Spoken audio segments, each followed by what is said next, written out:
Have you ever felt surely there must be an easier way to motivate staff? When Karen Chasten was a CFO of a publicly listed company, she asked this question all the time. Though now, as a Beyond Loss mentor, speaker, and author, she has found the answer. Karen has called it the people and profits connection. Karen joins us live now. Good Hi, morning, Alana. How are Karen. you? Very Good to see you. well. Good to see you. I mean, look, a lot of influential business leaders, when you read their books and when you hear them do interviews, they always say employees are your biggest asset. But if it's such an easy concept, why do so many business leaders seem to struggle with realizing this? Because they don't treat them as their greatest asset.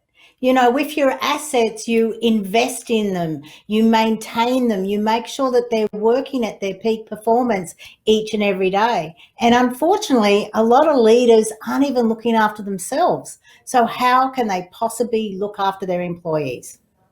Look, I mean, it's been an interesting year, particularly in 2020, because I think business owners have had to pivot really quickly, to use the buzzword, to that working from home model.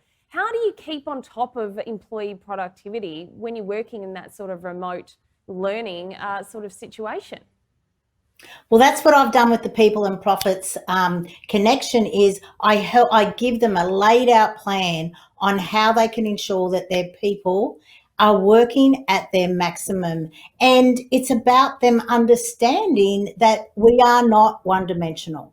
We have things going on in our lives, and the more that we can help them to move through anything that is happening in their life, the easier they will be to rock up each and every day. They won't be using unhealthy strategies like I used to do when I was a CFO. I drank too much, I ate too much, I didn't look after myself. Sure, I was going through the motions, but now as a Beyond Loss mentor, I help people to understand how important it is for them to be able to rock up each and every day present and productive, which of course makes the businesses more productive. Yeah, I heard it put so eloquently the other day. Somebody said to me that business leaders should be checking in on rather than checking up on, and I think that's such a crucial link to sort of have that relationship where you can be a little bit vulnerable and you don't have to come in with your wall of armor just because you're arriving at work. That's right. And it's also about allowing your employees to do it their way. They may have an easier and better way of doing something. Far too often, leaders think they have to come up with all the innovative ideas. They're the only ones that come up with the new strategy. Start asking your employees, is there an easier way to do this? Allow them to put their fingerprint on the design of a new system, a new way of doing things. And guess what? When they see that fingerprint on that design, they will make sure that they run with it. They'll make sure it's successful. Far too often, the leaders are not involving their staff. Believe me, they have great ideas. So ask them.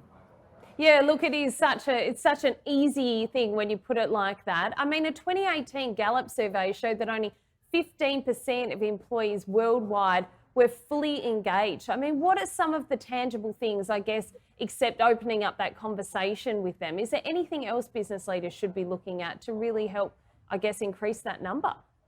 Yeah, ask them.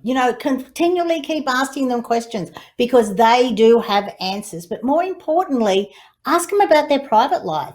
Get to know them, get to know, like, and trust them. It's a two-way street. Do they actually know, like, and trust you? Ask those questions.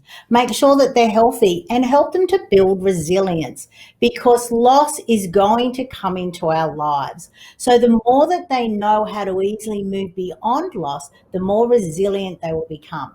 And when they're more resilient, they will be able to show up and be there not only for you, but in every single area of their life. And it probably creates that culture then, doesn't it? Because you might have that transition period where people are a little bit stuck in the old way of doing things. But once that becomes the norm, you're going to be working with a whole different caliber of people, aren't you? Exactly. And we are social beings. And the more that we can collaborate with each other, the more we can feed off each other, the more we can actually enhance every single thing that we do.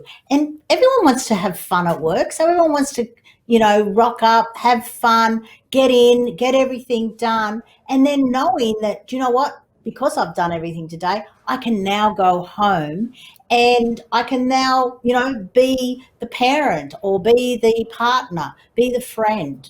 So we really are involved in all areas of our life. Karen, this is so fantastic. If people want to ask you a few more questions, where can they find you?